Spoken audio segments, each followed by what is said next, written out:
muhaye kaze nanone kuri Basi Drive TV. Uno wamwe muza mumenyereye tugeze ibiganiro bitandukanye. Kumwe nanjye Dohote w'impuhwe. Ngira nti gira ubuzima kandi kwirinda biruta kwivuza. Turakomeje mu byisho byacu byiza kandi nkomeje kubashima mwese ukuntu mukomeza kutubera imbaraga, ukuntu mudushyigikira, abantu mudukorera comments, abantu mudukorera like, abantu mukora subscribe, nukuri ni inkunga ikomeye bamuduhaye. Turacyakomeje mu byisho byiza by'urugo. Rwose uyu munsi kugira ngo urugo ruba ruryoshye hari ibintu bitagomba kurubonekamo.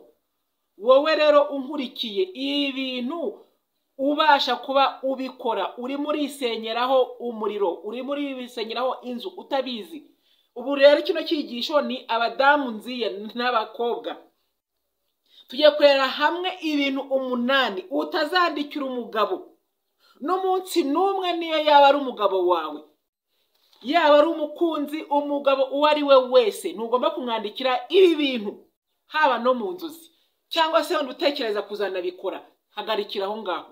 Hari ibintu umuntu yandikira umugabo aho kugira ngo bikurure urukundo bigakurura ibibazo ahubwo, cyangwa se n'ibintu ushobora kumwandikira unarakaye. Hari ibintu udagomba kwandikira umugabo no mu nzozi, ntuzanabitekereza, ntuzanabirote, kubera yuko rwose umugabo ahita kubona ukundi, kandi urukundo yagukundaga rwose rugenda ruyoyoka nyine, ntabwo yongera kukugirira icyizere. Tugiye kwifashisha igitangazamakuru cyitwa redbookmark.com cyo kuwa 15 z'ukwa 7 2017, byanditswe na Emma Bati. Ni ibintu by'ingenzi inshuti yanjye ngira ngo ngusangize, kandi koko ubihe agaciro. Birakubakira muri buno buzima bwawe buri munsi, ndetse no mu rugo rwose ibintu bigende neza. Ikintu cya mbere, uramenye utazibeshya no mu nzozi. Urimo gukoresha za WhatsApp, za Facebook, ibiki byose, ama social media yose atandukanye, ukamwandikira noneho nyine ko yakuri mu rukundo washyuhiranye, ukamwandikira umwohereza amafoto wambaye ubusa. Hakaba n'igihe ushaka kumwohereza amafoto y'ibice by'ibanga. Nshuti yanjye, iyo ndi inyundo, iyo ni imisumari uzajombwa mu minsi iri imbere. Uramenye utazizera social media, kuko uwo mugabo abasha kubyohereza ahandi utabizi kandi nawe atabishaka. Niyo yaba ari umugabo wawe mutari kumwe, ari mu kindi gihugu, ari mu kandi karere, ari hehe, akakubwira ngo ifoto rwose imyanya y'ibanga ibice by'umubiri wawe wambaye ubusa unyoherereze. Uramenye utazakora iryo kosa. Uramenye utazemerera umugabo muri kumwe mu mabanga y'urugo yifirima ngo ajye abireba mu gihe adahari. Uramenye, kuko bishobora gushiduka byagiye ahandi hantu. Mujya mubibona abantu benshi muri zino social media, ukajya kubona ukabona umuntu yoherereje message umuntu yambaye ubusa buri, cyangwa bari mu mabanga y'urugo, ukabona birimo biracicikana nyine hirya no hino. Buriya biba byasohotse umuntu atabishaka.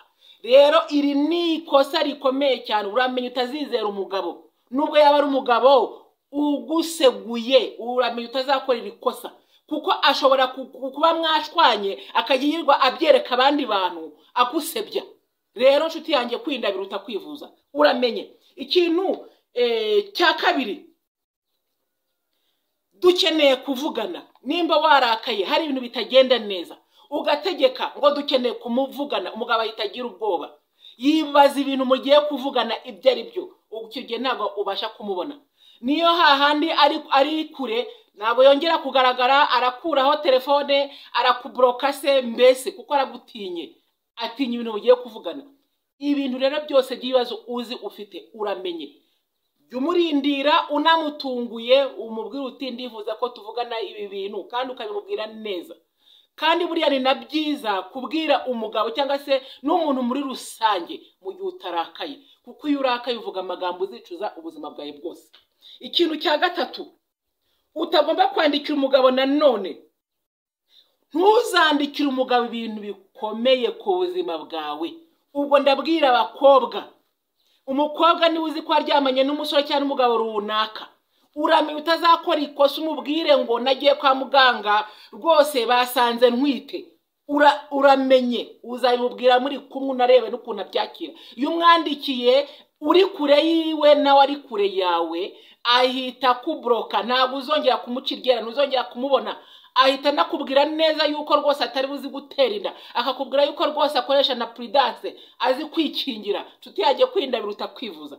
Ibintu bikomeye nk'ibi ngibi byo ku buzima bwawe uramenye utazabyandika muri message, yaba ari muri WhatsApp, yaba ari kuri Facebook cyangwa se na he hose. Niba wikeka yuko utwite uramenye, ahubwo bizabe na byiza niyo nduyihishe, kubera yuko iyo nda wayitwise bitari muri gahunda, uyimuhishe ahubwo noneho azabyivumburire. Nimba ari umuntu uzabona yuko utwite yagukundaga, azahita afata gahunda kugira ngo mubane. Ariko niba atagukundaga nubundi wabimubwira utayimubwira nta kintu bizabyara, ahubwo bizabyara induru, atangira ahimba imitwe, akubwira yuko ari abandi bagabo, atakwizera. Nkunda kubyigisha yuko akenshi kuryama n'umuntu mutarabana akenshi biba bimuhaye umuryango yo kuzaguca inyuma mwabanye, cyangwa se no kutajya kwizera yuko yagiye uhita ucomoka nawe ukagenda. Nshuti yanjye, rero kwirinda biruta kwivuza. Uramenye utazandikira umugabo ngo urabona nta kwezi urimo kubona. Ibyo bintu ntago bimureba. Wayitwise ubishaka cyangwa se binagutunguye kuba wariyemeje kuryamana n'uwo mugabo, nuko uzi ko n'ingaruka ugomba kuzirengera.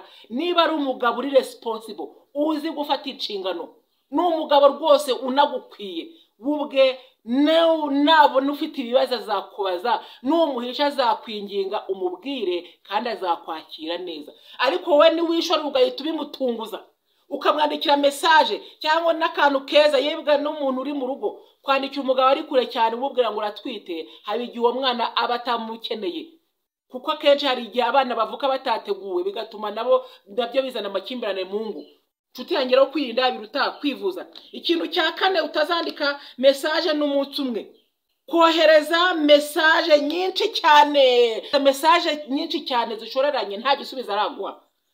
Akukandika message ukarindiriza nk'isa imwe kandi yasubije, ugakubitaho indi zikaba 10, 20, 30, 100. Umusore cyangwa umugabo urimo kumutera ubwoba. Abagabo ntago bakunda ibintu byo kwandika, ntago babikunda. Rero mwandike message imwe, natayisubiza umwihorere, uzarindiriza yuko agusubiza. Natagusubiza akabara umunsi 2, 3, 5, uzabutegereje. Iyo rero wandika message nyinshi, umugabo ahita abona yuko wirambiwe, wihaze rwose, wabaye addicted kuri we, mbese usa nkaho wabaswe nawe. Reka mbyite ububata. Nago ari byiza, kirazira kikazirizwa kwandikira umugabo message nyinshi cyane zishoreranye. Kuko iyo wanditse message nyinshi cyane zishoreranye, umugabo naga gusubiza, nta nubwo anazisubiza. Ahubwo uzabona dushyiraho utuemoji, akayemoji ko kuvuga mbese yuko ari byo, cyangwa se akayemoji aseke, utuemoji tutazagira n'ikintu tuvuga. Uramenye utazakora iryo kosa.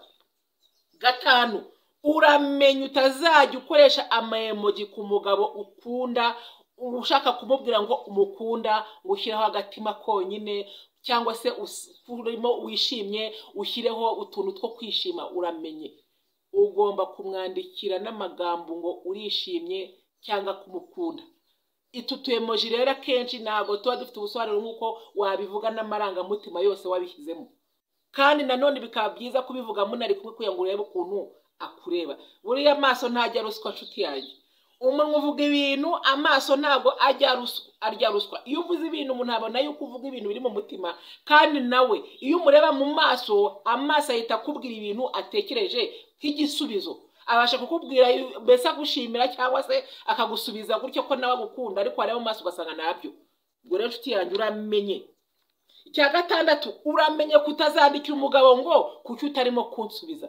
Ntabwo afite inshingano zo gukora kuri call center ngo buri kanya kwa umwandikira gusubize. Uramenye utazamwandikira kuki unyirengagiza, kubera yuko iyo ubikoze ahubwo abikorera icyo, nta kintu azagusubiza, ahubwo azabikorera icyo kwirengagize. Niyo mpamvu ugomba gutegereza wihanganye. Umugabo buriya nkuko mpora mbibabwira, ni umugabo n'umuhigisha yanjye. Umugabo igihe cyose abazi icyo gukora, abazi icyo ashaka. Wa mugabo rero utarimo kugaragaza ikintu ashaka cyangwa cyakora, nuko ntacyo afite nyine. Rero nukomeze kumutesha igihe.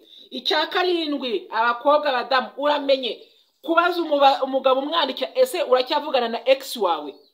Ntabwo ari inshingano za kumenya ibye na ex yabaye mu buzima bwe, babasha kuvugana nta n'ikintu kiri inyuma. Ariko niyo haba harimo ikintu runaka, ntabwo uzatinda kubiyoberwa, kubera yuko hari ibintu bidashobora kwihisha, nshuti yanjye. buriya izotanye cyangwa ngo aho yaciye ntihaca urwango, umuntu wamanye n'umuntu kaba kakirimo akantu k'urukundo runaka, ntabwo uzabiyoberwa. Si ngombwa rero kubimwandikira ubimubaza. Niba bakiri kumwe nawe muri kumwe arimo kukubeshya, uzabibona. Rero nubibona ufite n'ibimenyetso nibwo uzabimubaza, kandi muri kumwe amaso ku maso. Uramenye utazamwandikira ibyo bintu, kuko iyo umwandikiye ngo ese uracyari kumwe na ex, uracyamwandikira uracyamuvugisha, nikigaragaza yuko utamwizera kandi ni atake uba umukoreye. Ubwo rero abikorera icyo kugira ngo akubabaze. Nshuti yanjye rero kwirinda biruta kwivuza. Ikintu cya munani cyo cya nyuma, kuba warakaye ukamubwira uti désormais turangizanye, nidukomezanye, kumubwira ngo dutandukane, kumubwira ngo ndaguhaze, ubimwandikira. Rwose ubu ukoze ikintu uzicuza ubuzima bwawe, kuko hari igihe ubivuga urakaye bite n'ibintu agukorera, none igihe kimwe ukazahuga ukazishora ukajya inyuma y'urimo kumusaba imbabazi. Kandi nshuti yanjye, ijambo ryagarutse ni nk'ikirahuri kimenetse, ntabwo ushobora gutoragura ibimanyu ngo ubiteranye. Rero ubwiye umuntu ijambo rikamubabaza, kugira ngo urigarure biragoye, ahita gutakariza icyizere, n'icyizere ni nk'ikirahuri y'igitakaye ntabwo kigaruka. Niyo mpamvu rero aha ni amagambo utagomba kubwira umugabo. Ibi bintu byose ni ibintu bikomeye, ugomba kubivuga wabitekerejeho ku buryo utabyicuza, kandi ukabimubwira muri kumwe, kuko iyo umubwiye muri kumwe mutari kumwe abasha gukora reaction, abasha kugira reaction, abasha kugira imyitwarire itari myiza, none ikubabaza umutima kurushaho. Nshuti yanjye rero kwirinda biruta kwivuza. Ese hari ikintu ushobora kuba wambwira mu byo navuze? Nyakira muri comments.